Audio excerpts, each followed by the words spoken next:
très plaisir de le faire aussi avec Camille, parce que nous sommes des partenaires de jeux scientifiques assez réguliers. Donc, quelque part, c'est aussi une manière de faire le point l'un et l'autre sur où on en est et ce qu'on propose. Et puis c'est intéressant parce que très clairement, vous allez voir que cette présentation arrive en écho et vient prolonger un certain nombre des débats qu'on a pu avoir ce matin, notamment sur l'effet du vote à 16 ans, mais aussi sur la question effectivement des générations. Parce que vous allez voir que très rapidement, assez souvent, on m'invite pour dire bon, vous allez parler des jeunes, et en fait, je vais parler des générations. Parce que beaucoup des phénomènes qu'on mesure, notamment en termes de transformation de la citoyenneté, en termes de rapport à la politique partisane, voilà, cette politique avec un grand P, c'est certain, en fait, c'est des générations, c'est plus simplement une histoire de jeunesse. Et c'est assez frappant parce que, de fait, quand on regarde notamment la question de l'abstention, encore aujourd'hui, et même du côté de gens très sérieux comme l'INSEE, c'est l'âge et c'est la logique de l'âge qui domine, alors même que quand on commence à regarder de très près ce qui se passe, c'est pas tant les jeunes qui sont un problème. C'est aujourd'hui, en tout cas, le rapport au vote en France aujourd'hui est beaucoup plus le fruit de transformations générationnelles durables et qui vont de fait affecter, si ça continue comme ça, de fait affecter très très fortement les équilibres politiques à venir. Et donc pour essayer de le montrer, je vais d'abord revenir sur ce qu'est l'abstention et comment on la mesure, où elle en est. Et je vais notamment vous montrer que quand il s'agit de parler d'abstentionnisme, il faut d'abord et avant tout parler d'abstentionnisme intermittent. L'un des premiers à avoir montré cet effet, c'était François Héran. Donc quand je dis intermittent, ça veut dire que c'est toujours l'histoire du verre à moitié vide et du verre à moitié plein. L'abstentionnisme intermittent, c'est aussi du vote intermittent. C'est-à-dire que ça veut dire qu'on a des électeurs qui ne viennent qu'à certaines élections. Il y a une souci, c'est qu'on a de plus en plus d'électeurs qui ne viennent qu'à certaines élections. Et donc la question, du coup, ça va être comment on essaye d'expliquer cette montée en puissance du vote intermittent. Et donc très souvent, on nous parle des jeunes, très souvent c'est une des catégories qu'on va mettre en avant, notamment pour déplorer leur faible investissement dans l'élection ou dans certaines élections. En oubliant que dès lors qu'on désaxe un peu, dès lors qu'on réintroduit un peu d'histoire, dès lors qu'on prend des périodes un peu plus longues d'analyse, en fait c'est effectivement de plus en plus prégnant, notamment dans les générations qui arrivent, mais c'est aussi très très prégnant ce vote intermittent parmi les parents, voire même désormais parmi les grands-parents de certains des jeunes d'aujourd'hui. Et donc, si on ne fait pas attention à ce qui se passe, si on ne comprend pas ce qui se passe, on se trompe en analysant l'abstentionnisme supposé supérieur des jeunes, en l'analysant comme un défaut d'intégration. Donc en fait, derrière, et c'est ce qui permet l'analyse, c'est qu'il faut relier cette histoire de l'abstention à des transformations plus larges, qu'on retrouve dans d'autres pays sous d'autres formes. Et Romain a montré certaines sur les Belges. Mais très clairement, en fait, derrière, c'est une transformation de la manière d'être citoyen. C'est une transformation du lien entre être citoyen et être électeur. Et une bonne partie de ces problèmes qui touchent autour du bulletin de vote, en fait, sont des manières de faire politique différemment.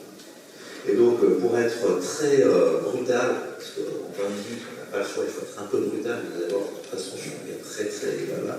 Donc, il faut que je m'en tienne à quelque chose d'assez simple, d'assez dur. C'est qu'effectivement, on se retrouve dans une situation où on part, enfin, en tout cas, c'est une situation, un modèle, une manière de penser le rapport entre citoyen et politique qui reste très, très fortement dominé par la notion de vote de devoir. C'est quelque chose que Russell Dalton avait déjà identifié en 2007-2008. La duty-based citizenship, c'est quelque chose qu'on retrouve à de multiples reprises dans des différents travaux qui font qu'effectivement, quand les citoyens votaient, c'était notamment parce qu'il y avait un devoir de voter, parce qu'ils avaient été socialisés à cette idée-là. Mais on se rend compte aussi, et c'est vrai en France, particulièrement en France, mais là c'est Camille qui sait mieux que moi ce genre de choses, mais je crois que c'est particulièrement en France, que le vote, c'est aussi la remise de soi. Le vote, c'est l'acceptation qu'à un moment, en tant que citoyen, on donne à un élu le soin de décider pour nous. Et cette remise de soi, comme par hasard, elle boucle avec toutes les questions qui renvoient aux inégalités de genre, aux inégalités sociales, aux inégalités de statut. Et donc effectivement, quelque part, le vote, ça allait très bien dans une logique démocratique où les citoyens restaient à leur place, c'est-à-dire qu'ils votaient de manière épisodique, et puis surtout des élus, à travers notamment la démocratie représentative, gouvernaient en leur nom, mais à leur place. Et donc du coup, quand on parlait d'abstentionnisme à l'époque, et c'est ce qu'on retrouve notamment dans les travaux d'Alain Lancelot, qui était un des premiers politistes à travailler sur ces questions, eh bien, l'abstentionnisme, c'était un abstentionnisme sociologique, mais c'était un abstentionnisme de mauvaise intelligence. C'est-à-dire qu'il mettait en avant le fait que c'était les divorcés, c'était les chômeurs, c'était les petits pauvres, mais c'était les femmes. C'était des gens qui étaient vraisemblables, qui, à travers l'abstention, montraient leur incapacité à comprendre. Et cette manière de voir l'abstention est une manière qui reste encore très fortement implantée dans nos routines de pensée, y compris à chaque soirée électorale. On déplore l'abstentionnisme, ah là là là là, quand même, les Français ne se sont pas assez déplacés. Bon, on passe à autre chose, parce qu'on va s'intéresser uniquement aux exprimés. Une partie de ce qu'on est en train de vivre autour de la France et les partisans, Michel Paris, Félicité, tout ça, ça veut dire en fait qu'on a un petit peu laissé de côté à la fois pourquoi les gens votaient, et puis surtout ceux qui ne s'étaient pas déplacés. En face, on a des formes de transformation qu'on retrouve et qui se retrouvent dans différents éléments et qu'on analyse de différentes façons. Dalton et Welsel, en 2014, se mettent à parler d'assertive citizen, de citoyens qui l'ouvrent, de citoyens qui contestent, de citoyens qui remettent en question, notamment les processus démocratiques, notamment cette dimension de représentation. Et donc, pour eux, on passe de citoyens allégeants à des citoyens qui l'ouvrent, à ces assertive citizens. Et ces assertive citizens, ils ne se contentent plus d'être des électeurs. Ils ne se contentent plus de se ranger derrière les partis. Ils ne se contentent plus de se satisfaire du résultat des élections. Ils bougent, ils manifestent, ils protestent, etc., etc. Ce que je constate dans le cas français, c'est notamment la montée en puissance de ce que j'ai appelé dans un bouquin la citoyenneté distante, et puis dans un autre, la grande émission, je vais vous parler quand même de la grande émission. La citoyenneté distante, c'est quelque chose qui s'applique particulièrement aux générations d'après le baby-boom.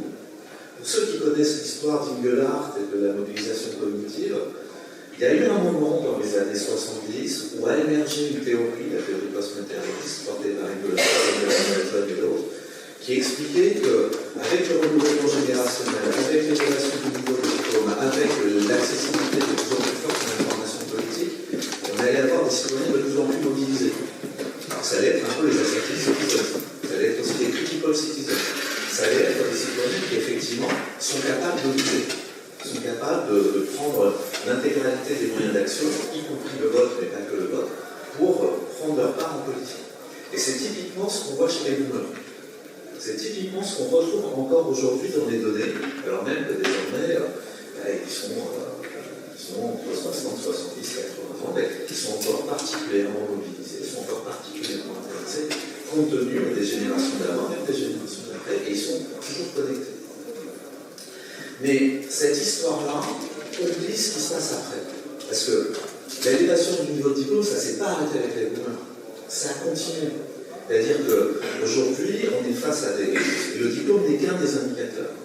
Mais on est aujourd'hui face à des générations où on a désormais 80% d'acheliers, 50% d'une cohorte qui va fréquenter le supérieur. On est face à des générations qui, effectivement, ont désormais un accès à l'information politique à travers les réseaux sociaux, à travers Internet, qui s'est encore plus amélioré. Et on sait du coup, enfin c'est une intervention de Robin ce matin, on sait qu'en plus ils savent décoder. Ils ne se laissent pas avoir par les fake news. Qui se laisse le plus avoir par les fake news? Selon les enquêtes belges, mais je ne suis pas loin de penser à la même chose, pour vérifier un jour. C'est justement les boomers qui découvrent Internet. Mais le truc frappant, c'est que cette élévation du diplôme ne correspond pas à ce qu'attendait Engelhardt, notamment en France.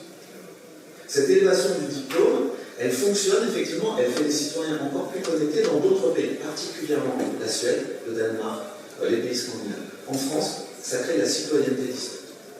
Cette citoyenneté distante, ça aboutit à ce que le diplôme, en fait, crée la distance. Parce qu'avec le diplôme, on se rend compte que la politique, c'est plus que c'était. Que les promesses n'engagent que ceux qui les croient et les citoyens ne croient plus. Et donc derrière, ça nous donne des citoyens qui, parce qu'ils sont connaissants, parce qu'ils sont capables de traiter l'information, en fait, ça leur plaît de moins en moins bien la manière dont la politique fonctionne en France. Et donc, du coup, s'il y a plus d'abstention, c'est pas nécessairement parce que ce sont des mauvais citoyens, des citoyens qui ne comprendraient pas, c'est parce que c'est des citoyens qui comprennent trop. Et qui, du coup, sont en capacité de distinguer entre ce qu'on nous promet et ce qui se passe. Et plus ce qui est en train de se passer, je crois qu'ils comprennent de très bon à la bonne mission. Donc, et ça produit notamment ce que j'appelle de la grande démission. De la même façon qu'on a vu après le Covid, la montée en puissance de démissionnaires qui ne voulaient plus travailler dans des emplois qui n'avaient pas de sens, est en train de se produire, et ça a commencé avant le Covid, mais est en train de se produire un phénomène similaire face à la politique traditionnelle en France notamment. Ça ne veut pas dire que ces citoyens ne s'intéressent pas à la société, ne s'intéressent pas aux politiques, ne s'intéressent pas à la vraie politique. Et ça veut très clairement dire que cette manière ce monopole politique, lui, est remis en question. Et donc maintenant, j'essaie de le montrer. Parce que sinon, qui suis-je? D'où parle-je? Donc, bon, je vous ai mis les données que je voulais mobiliser, et puis on verra si je réussis à aller jusqu'au bout. Donc, juste pour se rendre compte de ce que c'est que la situation de l'abstention en France. Alors, je sais, pour un Belge, c'est bizarre. Ok. On en a aussi. Ouais, mais pas à ce point. Et puis pas avec cette dynamique. Mais effectivement, dans le cas français, on entend régulièrement augmentation systématique de l'abstention, tout ça. C'est pas faux dans le temps long, à ceci près qu'on oublie quand même que dans le temps long, l'abstention à la présidentielle, finalement, ça bouge pas tant que ça. Il y a des hauts et des bas, mais bonnement mal an, on se retrouve avec des niveaux de participation extrêmement forts. Ce sont effectivement dans d'autres élections que l'abstention peut progresser, mais pas systématiquement. Il y a des élections qui sont capables de remobiliser. Les régionales de 2004, ça remobilise. Les législatives de 2024, ça remobilise. Et ça nous rappelle que l'élection, c'est une question. Là encore, c'est de la dimension. L'élection, c'est une question. Effectivement, quand vous avez des législatives qui suivent des présidentielles qui ne sont que des élections de confirmation, effectivement, les gens se déplacent moins. Quand les législatives, ça peut remettre en question le gouvernement, là, ils reviennent. L'élection, c'est une question. Et donc, du coup, ce qu'on constate quand on mesure ces histoires, c'est qu'on passe d'une période politique où, quelle que soit la question, les gens allaient voter. Donc, un abstentionnisme ou un vote qui était effectivement, l'abstentionnisme était soit systématique, le vote était constant. Et puis, à mesure qu'on se rapproche du temps présent, l'histoire diffère.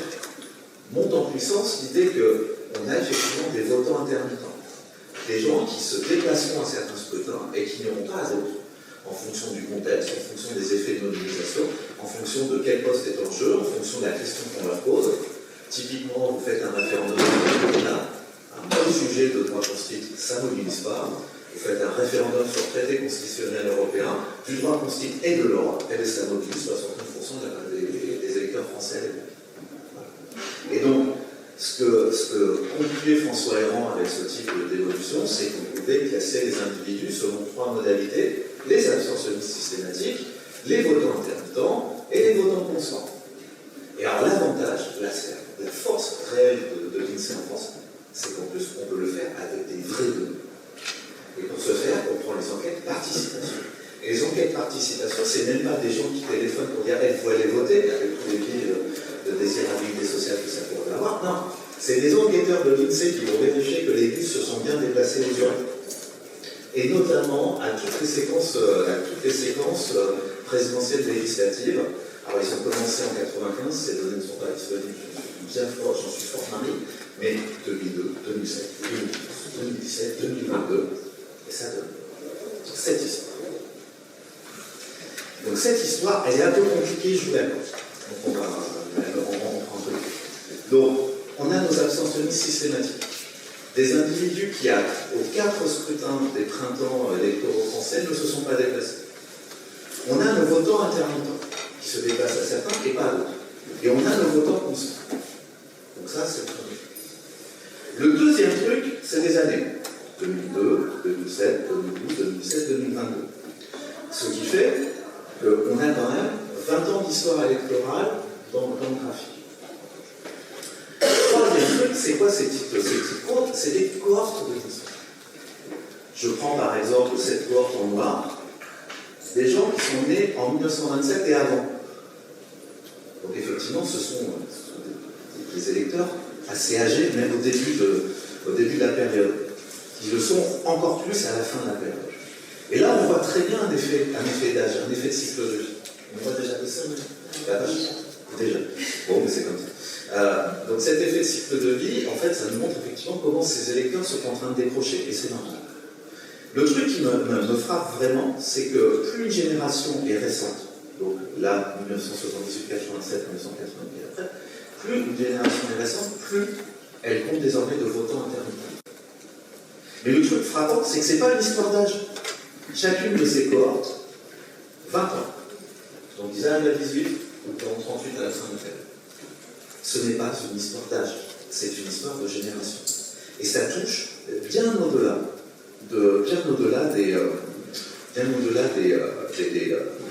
des jeunes.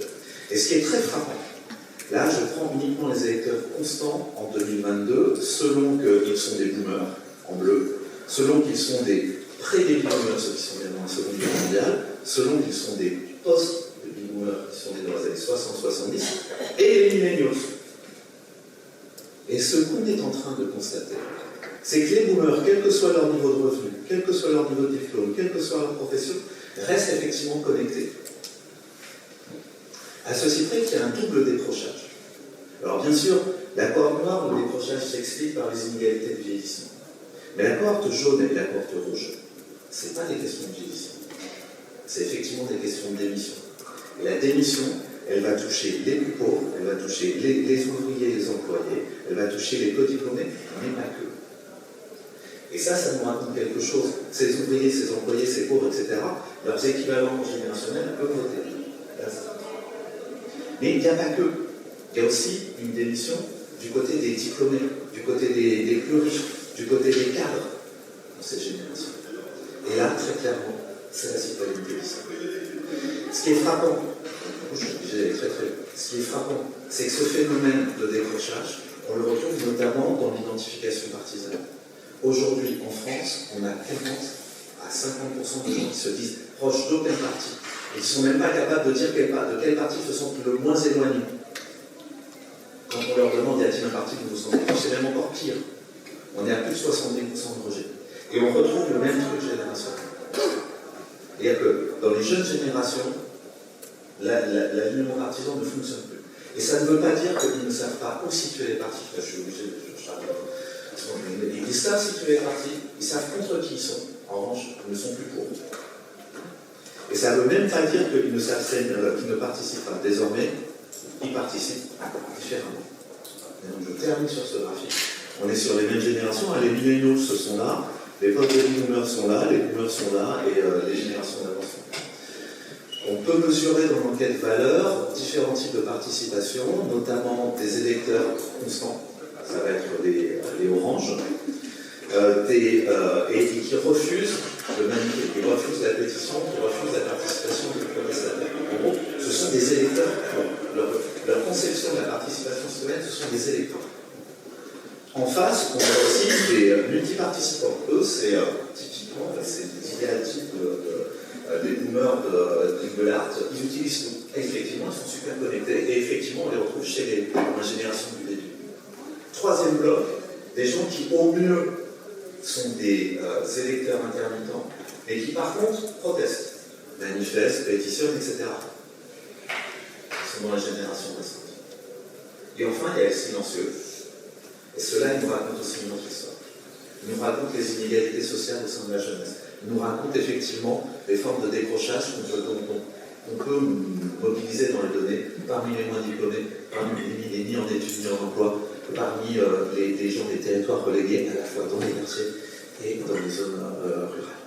Donc voilà, effectivement, à travers l'abstention, on constate que ce n'est pas simplement une histoire de jeunesse, mais bien de génération. À travers l'abstention, on voit que c'est effectivement un hiatus de plus en plus fort entre la politique telle qu'elle se fait et les citoyens tels qu'ils évoluent. Merci et désolé.